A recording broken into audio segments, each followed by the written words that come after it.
de Chaye Sarah, il y a Eliezer, il est au bord du puits, et il fait une fila à Kadosh Baruch Hu. Et il dit par le srout de mon maître Abraham, Vayomar Hashem Elokei Adoni Abraham, supplie à Krenal Fanaï, on me fait présenter devant moi cette fille. Si elle va lui demander de verser, de me donner à boire au chameau, une nara. Ça, c'est la fille que je demande, que tu vas montrer que tu veux faire chesed avec Abraham. Ça, c'est la fille-là. Vayehi hu terem kila le daber. Et voici que tout d'un coup, avant qu'il ait terminé cette fille-là, Hine Rivka Yotzet. Rivka, elle sort de sa maison. Ashayou dal mutuel menmigage de Gadal Shirma. Va Yarot Zebelikata. Il n'y a même pas terem qui a dit, avant qu'elle termine cette fille-là, déjà elle est là. Ce qui laisserait à penser, cette fille est sortie de la maison pour aller puiser avant qu'il ait prié. La fille-là était après. C'est pas ça qui a amené la fille. Il a dit, Hachem, amène-moi la fille, elle était déjà en train de venir. On va dire autrement, tu te mets à l'arrêt du bus, tu dis, Ribono Shel Olam, j'ai besoin d'un bus, fais-moi plaisir, amène-moi un bus. Et justement, le bus, il arrive. Merci à Kadosh Baruch Hu. Merci quoi? Le bus est parti un quart d'heure avant que tu as commencé à prier. Donc, il ne serait pas là. Comment que ça marche, cette fille-là? Comment ça s'organise? Je vais raconter une histoire qui s'est passée, ça peut être 150 ans en arrière. Il y avait une ville en Pologne, en Russie, je ne sais pas où c'était, où le roi avait envoyé l'armée pour des raisons militaires. Il fallait que l'armée soit dans cette ville. Et l'armée, il n'y avait pas de caserne à l'époque. Ils habitaient chez l'habitant, chez les gens. Chaque famille devait recevoir 3 soldats. Et c'était pour les Juifs une catastrophe. 3 goïms, grands goïms, comme ça dans la maison. On n'avait plus de tzniout, plus de baïd, plus de shabbat, plus de rien. C'était horrible. Et les gens essayaient d'intervenir auprès du ministère. On vous paye de l'argent, on payait-leur des hôtels, mais on ne les veut pas chez nous. Non, vous les gardez chez vous, nourris, logés, manger à la maison, dormir à la maison. C'était vraiment très, très, très, très pénible. Alors on leur a dit, il y a en Pologne, en Pologne, un admour très, très kadosh. Et quand il prie, ce qu'il demande à Kadosh Baruch Hu, ça se réalise. Mais il demande beaucoup d'argent. Il ne prie qu'une grande somme d'argent qu'il partageait à Tzedaka comme il voulait, mais il demandait une grande somme. Il dit, je ne peux pas prier si je ne me sens pas soutenu, qu'Aquila veut mettre un compte sur moi. On va dire, il demandait 200 000 euros. Aquila réfléchit, il dit, bien, on est prêt à mettre le prix. Si avec ça, il nous débarrasse de nos soldats, chacun est prêt à mettre 2 000 euros pour que se débarrasse de ce bonhomme-là, de ces soldats. Et ils sont venus chez lui, il a dit d'accord, on va fixer le prix, je ne sais pas quel prix il a demandé, un grand prix.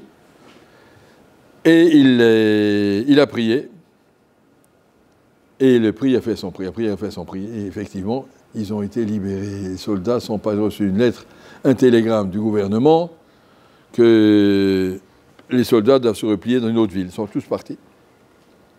Donc le Rav a dit, t'as vu Kesef, on avait convenu, si je prie et qu'ils partent, vous payez. Alors ils ont regardé la date du télégramme. Le télégramme était parti avant que le Rav a prié. Donc c'est pas toi qui nous l'as amené. Donc on ne paye pas. Et le Rav a dit, vous avez dit que si je prie, ils partent. Donc vous devez me payer. Il y a eu un din Torah, je crois que c'était chez Maharsham, mais je ne me rappelle plus chez qui. Au Méchané, c'était il y a 150 ans, un des grands poskim. Et il a dit, vous devez payer. La tfila, ça marche aussi rétroactivement. Comment que ça marche rétroactivement? Ça veut dire quoi? Que le srout de la tfila de ce tzaddik vous a débarrassé des soldats. Mais tu vois bien que non, le télégramme, il est là. Mais le télégramme, il est venu après la tfila. Jusque-là, vous ne saviez pas. On va expliquer ce que ça veut dire. Il a amené des rayot du Tanakh. On va expliquer ce que ça veut dire. La tfila n'est pas la cause de l'événement. L'événement est fixé par Akadosh Baruch Hu pour une telle durée. Chaque maladie qui vient, par exemple, et à l'avance, quand elle arrive, elle est fixée, combien de temps elle va durer, et quand c'est qu'elle va partir. Les manim, le shluchotam. À quoi ça sert de prier alors? Il y a maladie, elle va partir à la date qu'elle est marquée, sous-entendu, à condition que tu pries. Astérisque, oui, la date, la maladie, on envoie jusqu'au telle date, un peu en dessous, si tu pries. Si tu ne pries pas, tu n'auras pas. Les soldats vont partir à telle date, c'était marqué dans le ciel, combien vous méritez de punition, c'est une punition pour la ville. Combien vous méritez, jusqu'à telle date, après ils partiront.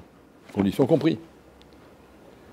Le Chumash, Bereshit, tout au début, il y a marqué Lohim tir Hashem Elokim al haaretz ve'adam ayin avotan. Kadosh Baruch Hu a créé de l'herbe et tout, mais ça n'a pas poussé. Pourquoi? Parce que tant qu'Adam Arishon n'a pas prié, Adam ayin avotan Adama, tant qu'il n'a pas prié, il n'y aura pas de pluie.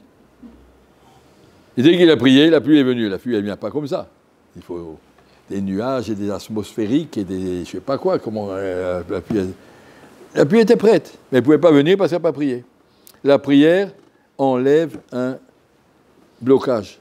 La prière, souvent, ne peut pas changer la xéra. Mais elle enlève un blocage des choses qu'Akadosh Baruch Hu donne à Rosh Hashanah avec une étoile, si tu pries. Pourquoi il faut prier? Akadosh Baruch Hu ne veut pas qu'on croie que c'est automatique.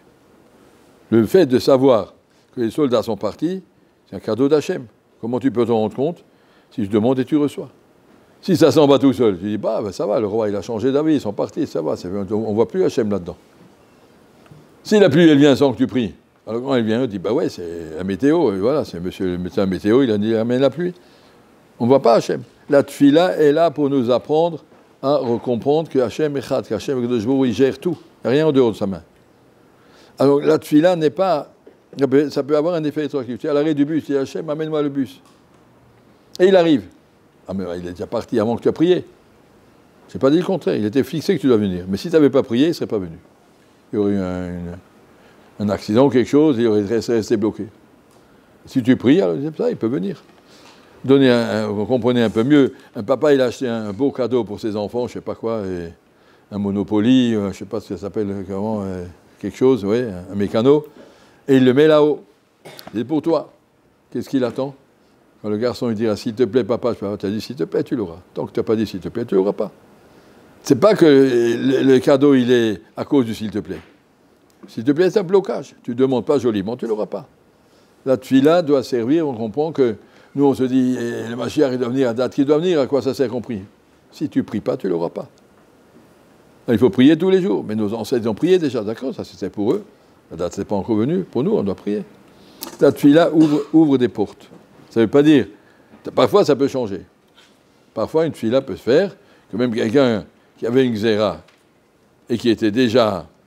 et qui n'était pas fini, la xéra était décidée, ce monsieur, il va rester malade pendant 6 mois, il fait des grandes tfilotes, on peut changer, et que ça devient malade pendant 2 mois, seulement le 6 mois.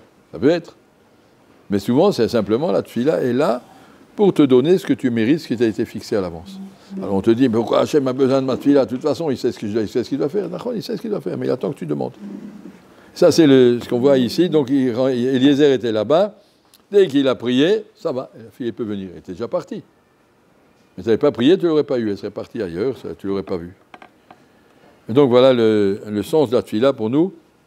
Apprendre à prier pour comprendre que Kadosh Baruch Hu veut qu'on lui demande. Et quand ça vient, on sait que ça vient d'Hachem, mais ça ne vient pas par ailleurs. Voilà.